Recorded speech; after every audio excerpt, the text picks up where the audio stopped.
Alors bonjour à tous, bienvenue sur dailyfx.fr, bienvenue au rendez-vous des scalpers. Nous sommes le 23 mai 2016. Il est 8h50, Vincent Gann donc pour vous retrouver en ce début de semaine. On va faire le point, on fera essentiellement le point global macro lors du morning meeting. Bon, le marché, les indices, enfin tout est over méga neutre, hein, si vous me permettez cette expression, sur les indices boursiers européens, ça continue. Pour illustrer ce propos d'un marché sans tendance en Europe, j'ai choisi ce graphique. Les bougies japonaises ont donné 4 heures sur le DAX. Je pense que tout est dit. Marché parfaitement neutre.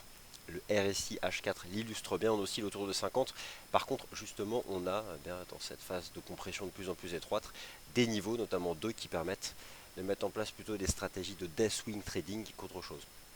Alors, on va en parler, on va prendre le temps de faire le point sur la semaine. Je remplace Sylvain ce matin, vous allez le retrouver à 9h15. Avec lui, vous allez balayer des graphiques 1 minute, 5 minutes, 15 minutes, des horizons de temps sur lesquels il est beaucoup plus à l'aise que moi. Et moi, dans le morning meeting, tout à l'heure à 11h, je ferai un point plus général, notamment sur les paires de devises. Alors, malgré tout, on va essayer quand même d'envisager ce que pourrait faire le GR30. Et ce que peut faire le GR30, c'est ce que devrait faire aussi FRA 40 et EUSTX 50, donc les CFD qui représentent les indices boursiers sous-jacents que vous connaissez. Qu'est-ce qu'on doit retenir de la semaine dernière? Concrètement, c'est une semaine qui a été marquée par la publication des minutes de la Fed, un document qui a complètement changé la perception des investisseurs vis-à-vis de la Réserve fédérale, et notamment sur son cycle des taux d'intérêt. Personne, il y a 2 semaines, n'envisageait que la Réserve fédérale ne relève ses taux, en juin prochain, ce qui est désormais changé. La probabilité grimpe à haute vitesse en direction de 30, voire pourquoi pas 40% cette semaine, si les statuts S étaient solides. Alors, on n'en est pas là, mais avez-vous jeté un œil au marché de la dette souveraine? Eh bien, les taux longs aux États-Unis montent, les taux longs en Europe montent, mais un peu moins, forcément, les politiques monétaires ne sont pas les mêmes. En tout cas, eh bien, le marché envisage peut-être une réserve fédérale avec une normalisation plus agressive de ces taux d'intérêt que ce que vous pouvez envisager il y a encore 2-3 semaines. Cette semaine des statistiques américaines, l'économie durable, le PIB, ça fait partie donc des choses qui vont fortement influencer les marchés. La saison des trimestriels, des résultats trimestriels des entreprises, c'est du passé. Globalement bon aux États-Unis, décevant en Europe, notamment sur le plan du chiffre d'affaires. Tout ça représente bien d'ailleurs le différentiel global macro entre les deux zones économiques. Alors, ce marché action de la zone euro, que se passe-t-il? Pourquoi est-il complètement anémique comme ça depuis le début du mois de mai, alors que le mois de mai est historiquement un mois de volatilité? Et là, les volumes s'assèchent, séance après séance. Vous pouvez regarder par exemple le volume d'échange chez Euronext Paris, donc sur le marché spot, notamment sur l'indice CAC 40, hein, celui qui cote entre 9h et 17h35. Et donc, si vous regardez cet histogramme du volume, séance après séance, ça diminue.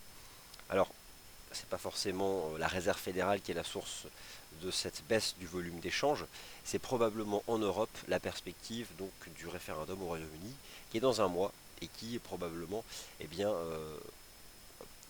reporte dans le temps certaines décisions d'investissement.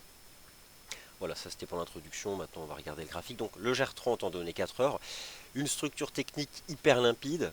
Première chose, en fait il y a deux choses à retenir en Europe. Tout d'abord, on tient les supports majeurs. Donc ça c'est un fait. Les indices boursiers de la zone euro en mai ne sont pas baissiers. Ils tiennent des supports. D'ailleurs, depuis le mois de février dernier, on n'est pas baissier. C'est même une tendance haussière. Alors, qui n'a rien à voir avec la tendance haussière qu'on a pu connaître aux États-Unis, donc sur les grands indices boursiers américains. Et donc, première chose à retenir, ce qui me paraît être le facteur technique dominant, les indices boursiers de la zone euro tiennent les supports majeurs. Le GR30 avec ses 9750 points, le CAC 40 avec les 4200-4250 points, et l'Eurostoxx 50, pourquoi je ne l'ai pas ici, je vais le créer tout de suite, avec les 2000, avec les, je sais, attendez, je ne connais pas tous les niveaux par cœur, mais ça doit être les 2900 points. Ah oui, alors attendez, je sais pourquoi je ne le trouve pas, c'est parce que j'ai une nouvelle plateforme pour réaliser ces webinaires, et je dois le cocher. Il faut que je prenne le temps de faire ça, et c'est ce que je vais faire aujourd'hui. Voilà. Alors, on va chercher l'Eurostoxx 50. C'est important, ces benchmarks, à un moment où les marchés actions, donc britanniques et ceux de la zone euro, voient le volume d'échange diminuer, c'est logique. La place de Londres, forcément, c'est corrélé au marché actions de la zone euro. connaissez hein, de toute façon, ça ne doit pas être une surprise pour vous le fait que si le marché s'inquiète d'un Brexit, forcément ça diminue les prises de risque sur les marchés actions de la zone euro. Allez, c'est parti. Et ensuite, le GR30. Donc, moi, pour moi, la dominante, c'est ça. On tient les supports majeurs, notamment donc les 2900 points de l'Eurostoxx 50. Lorsque je parle d'une tendance haussière depuis le début du mois de février, je parle de celle-ci, hein, le point bas depuis le 10 février, qui n'a rien à voir avec ce qu'on a fait aux États-Unis. Et malgré tout, donc, on tient les supports majeurs. Le GR30, donc, dans une phase latérale, cette ligne de tendance baissière depuis le 21 avril, cette toute petite oblique haussière qui a attrapé le point bas, donc le 6 mai, le point bas du 13 mai et tous les points bas de la semaine dernière, ce sont des points d'achat. On achète sur support dans une phase latérale, on vend sous résistance. On est naturellement là beaucoup plus proche d'une résistance que d'un support. Je descends d'un horizon de temps, je passe en données horaires. On retrouve donc ces deux bornes chartistes, c'est l'analyse technique dans sa version la plus simple, l'aspect donc chartiste, visuel tout simplement, et notamment l'outil le plus simple de tout ce qu'on peut trouver en analyse technique, la bonne vieille ligne de tendance. Elle attrape le sommet du 21 avril, elle attrape le sommet du 17 mai, la ligne de tendance haussière attrape le sommet du 6 mai, le point bas du 13 mai, et tous les points bas de la semaine dernière. Ça c'est votre cadre de marché, et il a cette semaine une haute probabilité d'être maintenu. Donc, regardez le RSI H1, mais ce que fait ici le RSI H1 se retrouve dans celui H4 qui, lui, et ça fait, regardez, ça fait quand même longtemps qu'on n'a pas eu ce type d'oscillation. Alors, vous savez ce que c'est le RSI, la part relative des gains et des pertes sur une période de temps. A-t-on déjà connu ça? A-t-on déjà A-t-on déjà connu ça? Tout à fait. Alors, regardez ici ce qui s'est passé entre le 14 mars et le 1er avril. Ça avait duré 2 semaines et c'était rectangulaire ce range. Et on avait donc en effet, sans surprise, un range c'est quoi? C'est un marché qui ne voit ni les gains ni les pertes prendre le dessus. Et un RSI égale 50, c'est quoi? Les gains et les pertes égale 50%. Donc, là c'est la même chose, sauf que c'est pas rectangulaire, c'est triangulaire. Par contre, les bornes latérales sont rigoureusement les mêmes.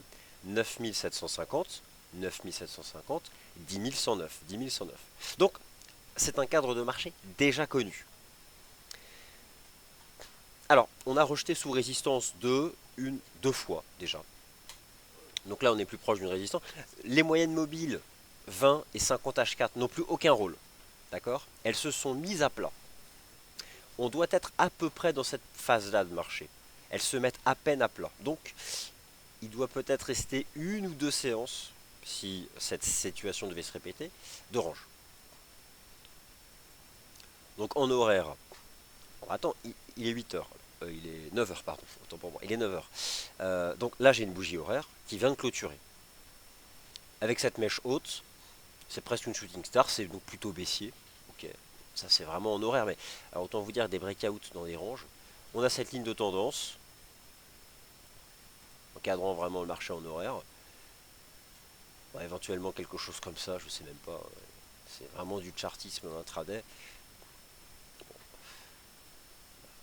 Voilà, j'aurais tendance à dire qu'on peut aller chercher maintenant après cette shooting star, peut-être le point bas, la partie basse de cette ligne de tendance, attendre la moyenne mobile à 20 heures. On voit le rôle de résistance de la moyenne mobile à 50 heures. Si je vais chercher en bas, ça donne 9890 points. Voilà, c'est plus ou moins tout ce qu'on peut dire. Cette phase de rebond, cette petite compression, peut-être une vingtaine de points à aller chercher à la baisse, puis après une remontée, et pourquoi pas envisager un test cette semaine de cette ligne de tendance qui attrape le point haut du 21 avril, le point haut du 17 mai. C'est un marché de range, il y a deux possibilités. Soit on attaque uniquement les bornes extrêmes, on achète la ligne de tendance haussière et on vend la ligne de tendance baissière, soit on arrive à être hyper précis en plein cœur du range, comme à l'instant, où je pense qu'on a cette structure en biseau et que le marché peut en effet chercher donc les 9890. Après donc cette shooting star horaire, on doit être patient et attendre la clôture. La clôture horaire qu'on vient de vivre, c'est en l'état presque une étoile filante, mais c'est de l'horaire, c'est pour perdre 20 points, voilà.